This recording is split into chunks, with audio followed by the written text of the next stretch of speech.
Dear learners, I am Christina Georgy, your academic counselor. Let's now have a look at Arthur Miller's views on this drama as a tragedy.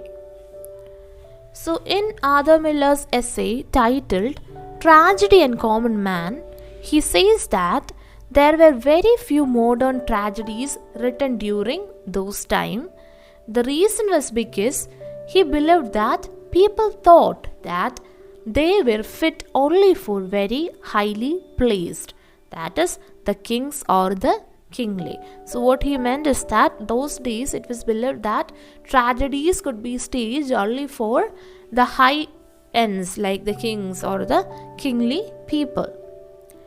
So was the belief by Aristotle as well, because for Aristotle, Aristotle, right? He belonged to the Greek period. Yes, according to Aristotle, in a tragic play, the protagonist should be a king or someone of high class, so that his change in fortune from good to bad can be presented on a big scale.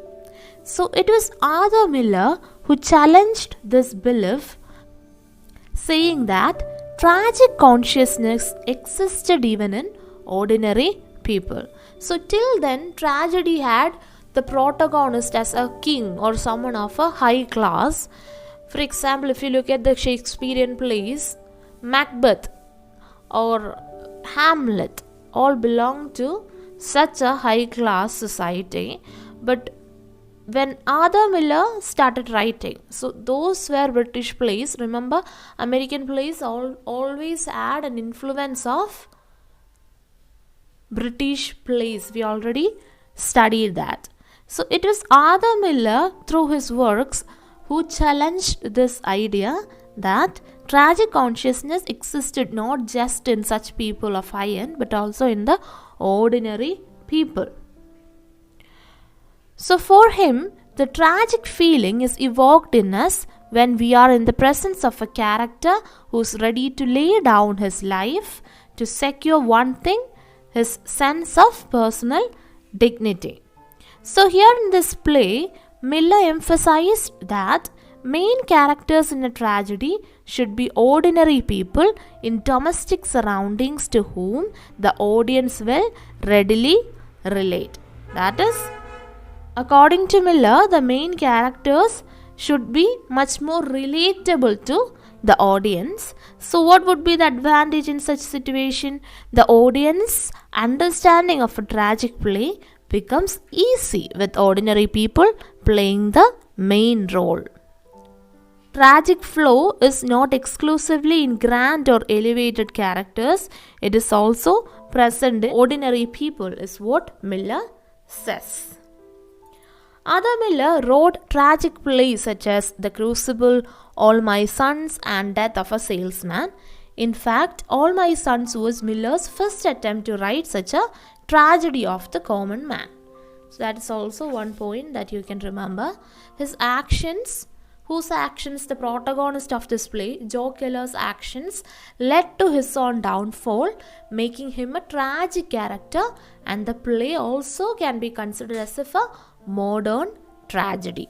The conflict between morality, denial of the characters, the guilt of killing pilots who were all his sons, and finally, Joe Keller's realization that there can be no real forgiveness for his actions point towards the state of affairs in the modern world. So we can say that All My Sons is considered a modern tragedy because of the criterion of the chief character as a tragic and how his actions lead to several tragic consequences. So let's now look at the thematic concerns in All My Sons. In All My Sons, we come across several themes. The theme of social responsibility is the single major theme in this play. The relatively minor themes are interwoven in such a way with the major theme that they have become an integral part of the play.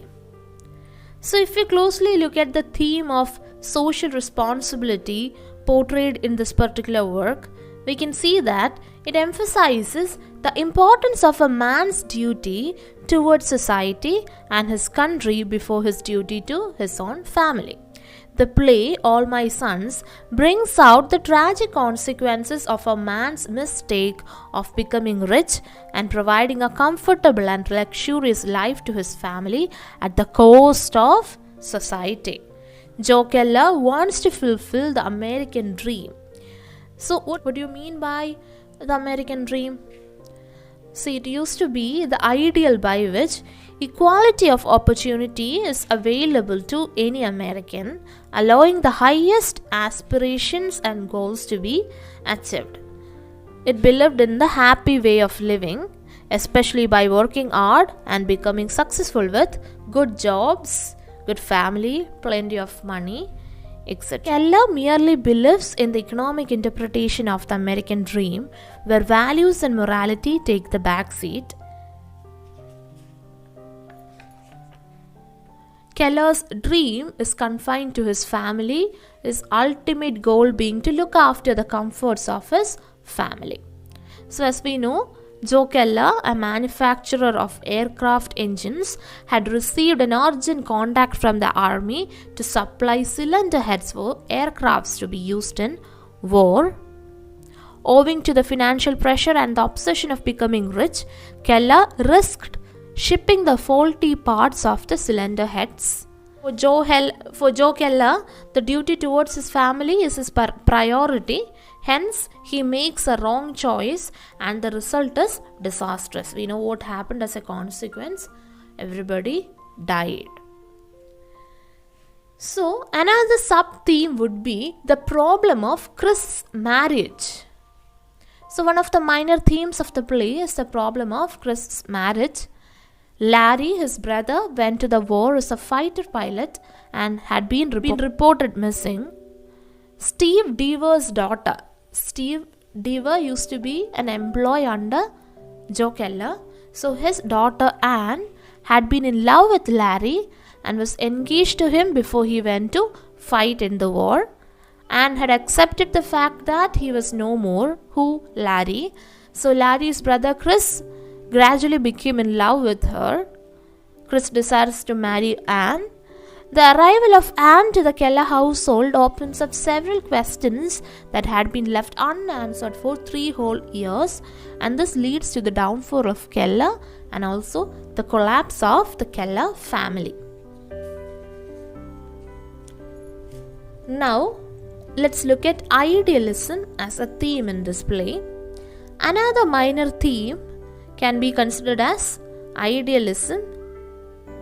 Chris has an idealistic bent of mind in this play because he feels guilty in even wanting to marry Anne and settling down to lead a blissful and comfortable life while all the men under his command have been killed in the course of the war. Chris feels guilty of having survived the war. So, in his opinion, by giving up their lives, these soldiers were helping in changing the world into a better place. But what happened when he came after the war ended? When the war ended and he came back home, he saw to the shock that nothing had changed in the world around him. He found the same kind of selfishness, competition to make money, and the desire to fulfill the American dream as he had observed before the war. So Chris's idealistic personality influences Jim Bailey's to such an extent that he wants to give up the medical practice. So this is something connected with the minor character in the play. Let's look at the father-son relationship as a theme in this play. Another minor theme interwoven with the main theme in the play is the father-son relationship. That is the relationship between Joe Keller and Chris Keller. Chris has a high opinion of his father Joe Keller. He is very close to him and he has complete trust in him. Keller is the first person in whom Chris confides his marriage plans with Anne also. So Keller is a friend more than a father to Chris. The arrival of Anne's brother George gives rise to the conflict between Chris and Keller. George says that Keller is the main culprit in the cylinder accident, but Chris objects strongly to George's accusations. Chris defends his father, saying that he knows his father very well. The relationship between the father and son collapses with the clash of their principles. Joe Keller believes that nothing is bigger in the world than one's family. Chris had a different set of ideals. In his view, there is a larger world outside his family, and one has a certain responsibility beyond one's family. Chris is ashamed to know of his father's principles and says that he had always put his father on a high pedestal, but now he had fallen in his estimation. We can also consider actions and their consequences as a theme, at least as a minor theme in this play. Keller's decision to commit suicide at the end of the play comes as a direct response to his realization that the pilots who died as a consequence of his actions were all his sons. So it's not just Larry, but also every single pilot who died as a result of his action. All of them are his sons. So hence the title, All My. I think the title is justifiable for this play.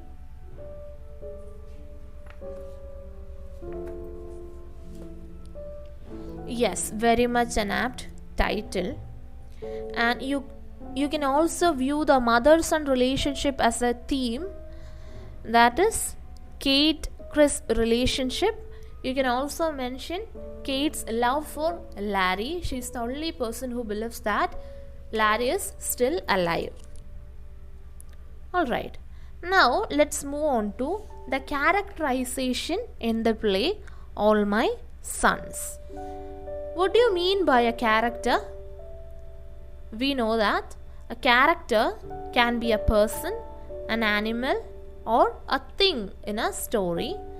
Writers use characters to perform the actions and to speak dialogues. Very often, may that be a play or a novel, we see one or more characters present, right? Yes. So let me ask you, do you know the difference between a major character and a minor character?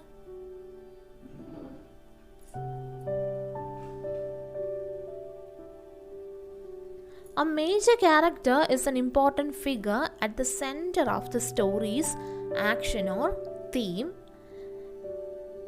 A major character sometimes becomes a protagonist also. So here an example would be Joe Keller.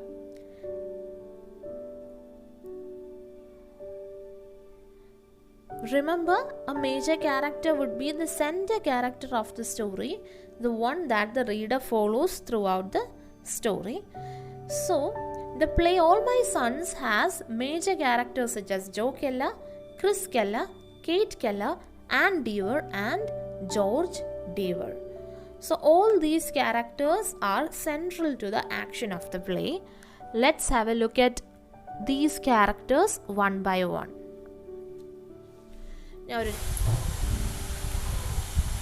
So first and foremost, let's look at Joe Keller. So as we know, Joe Keller is the chief character, or rather the protagonist of the play All My Sons. He's in his 60s and he is an amicable, warm person who loves social life. We can say that he is a self-made man with no education to fall back upon, but still he manages to set up a successful business after 40 years of hard work. He has values that are old-fashioned and judgments based on his experiences. A loving father to his sons, Keller feels honored to have sons. Keller is also a fun-loving, jovial person. He becomes a child while interacting with children. He makes friends with Bert, who is Bert, the 8-year-old son of their neighbors Frank and Lydia. So he has great concern and affection for his wife Kate. He is anxious about Kate's belief that Larry is still alive and would be back one day. He is equally concerned that Kate would not like the idea of Chris marrying Larry's fiancée, who's that? Ann Deaver. He is worried about the future of his business that had taken him the whole life to establish.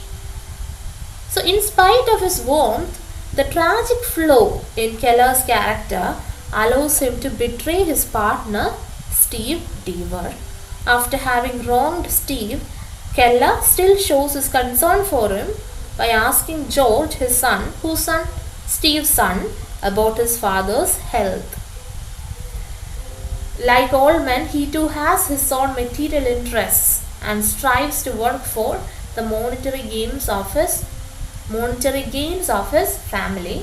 Keller's values are no different from those of any ordinary man living in the American capitalist society of those times. Keller finally understands the disastrous implications of his actions. For him, his suicide is the only way he can repay for his crime and escape from guilt. Joe Keller has a tragic end after he makes a wrong choice between the interest of the family and those of the nation. He is a flawed character who cannot be considered a ruthless and harsh character, but as someone with whom the audience can empathize. Alright, so that's all regarding Joe Keller. Shall we look at his wife, Kate?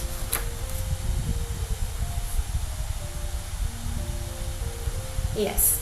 Joe Keller's wife, Kate Keller, is a kind, affectionate and motherly person. Like her husband Keller, Kate is also a jovial, warm-hearted and a friendly neighbor, and she welcomes everybody home. She is a woman of enormous maternal love, and we see that in her expectation of Larry coming back and him being alive. Kate does not approve the marriage of Chris and Anne, remember? Her belief in astrology keeps her hopes of Larry's survival alive. We can say that she becomes more or less superstitious after the death of, or rather after the missing of Larry. When Chris threatens to leave home with Anne, it is in this circumstance that she reveals her husband's guilt, saying that if Larry is dead, he has been killed by his father Joe. She says that God does not let a son be killed by his own father. So finally she understands that Joe had killed himself as a punishment for his crime of killing 21 pilots. Despite his own grief of losing her husband, she lovingly consoles Chris, telling him not to hold himself responsible for his father's death, but to forget the past and to lead a new life. That's all regarding Kate Keller. For better understanding, please read what is given in your course book. Let's have a look at Chris Keller. We know he is the son of Joe Keller. How old is he? He is 32 years old. He is a well-built man who loves to keep himself informed of the latest publications of books. And in the battlefield, Chris was called Mother McKellar. This is because in his battalion, he cared for everybody and he was kind and sympathetic towards all of them. Chris is not fond of the company of women, but the only female friend he had was Anne. Gradually, he develops feelings for Anne and she also desires to marry him, as she has more or less forgotten Larry.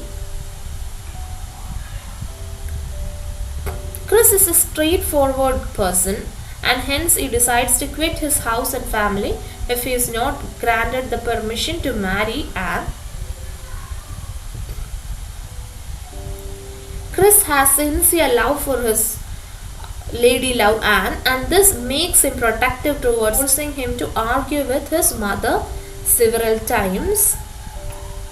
But when he hears about his father and his deeds, he feels ashamed seeing selfish people struggling for monetary gains.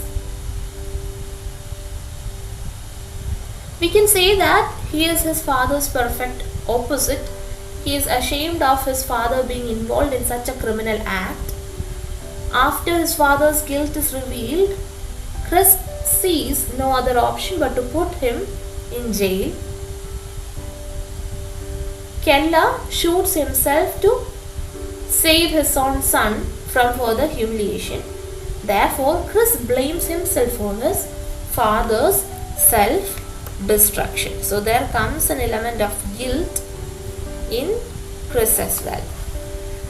Now comes Anne Deaver. She is also a main character in the play.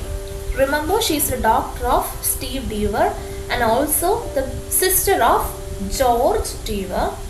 She is described by the minor characters in the play such as Jim, Frank and others as a beautiful and intelligent girl. She is 21 years old. She has gentle looks and firm beliefs. She is admired for her beauty by Kate, Joe, Chris and others. She comes with a purpose to the Keller household. What is her purpose? To marry Chris. For Joe Keller, she is the ghost of the past, a threat to him, who would reveal the truth of the defective cylinder case. Anne but shares Chris's idealism and righteousness and has shunned her father, Steve Deaver, after he was found guilty in supplying defective cylinders. Anne is quite surprised by the concern Keller shows for her father. Chris's honesty and his idealistic qualities is what impresses Anne, and she trusts Chris as much as Chris trusts his father. Anne is successful in clearing the way for their marriage finally without a feeling of guilt. If we look at her brother George Deaver, we can see that he is a lawyer by profession and a veteran of World War II. He is idealistic and hence he disowns his father, feeling disgusted with his father's shameful offense. George gets to know later about the truth of the defective cylinder case and the cunningness of Keller. Hence, he regrets the fact that he had lost touch with his father and had not seen him even after coming back from the war. So he arrives at the Keller's house to prevent Anne's marriage with Chris and bring her back to New York. George wants to know from Anne if she would marry Chris after hearing about the truth of Joe Keller.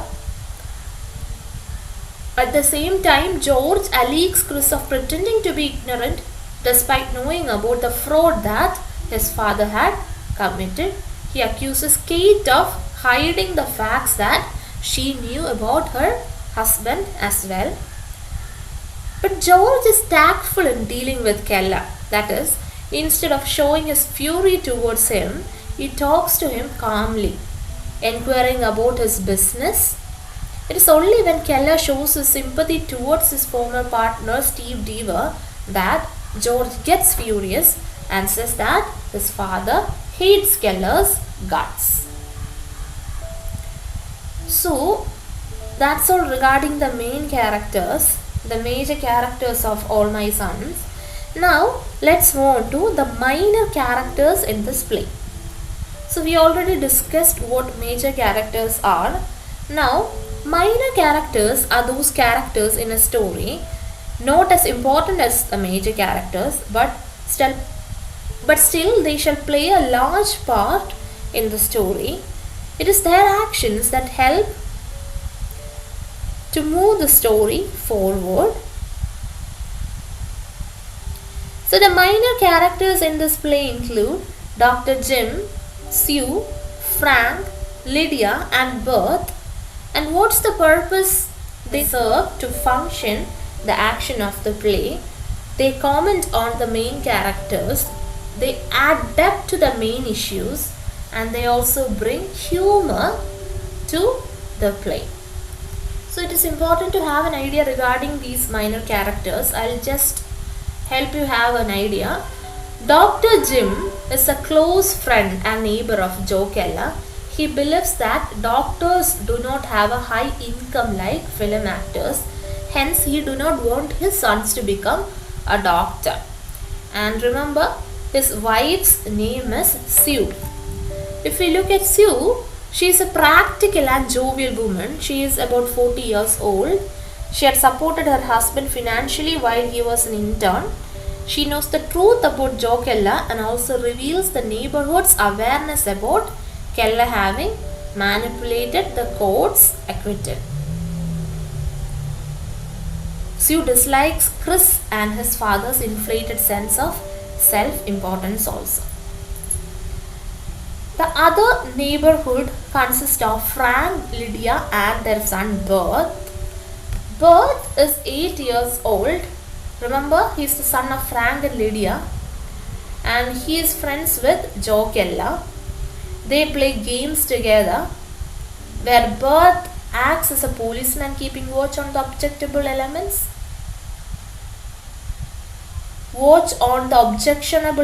In the neighborhood. Yes. So if you look at Frank, remember, he's a friend and neighbor of Joe Keller. He's around 32 years old. He had earned a good deal of money by property transactions. He believes in astrology, and by insisting that Larry's horoscope could reveal the truth, he keeps Kate's hopes of Larry's survival alive. He's also a superstitious person. His wife Lydia is known for her good looks and is also praised for her creativity and talents. Remember, she is charming, affectionate and has great warmth. She is addressed fondly by George as Laffy. That's because she is girlfriend of George. Remember, Lydia is the former girlfriend of George. Yes, that sums up the major and minor characters of All My Sons, and that concludes the entire unit. So in this particular session, we looked at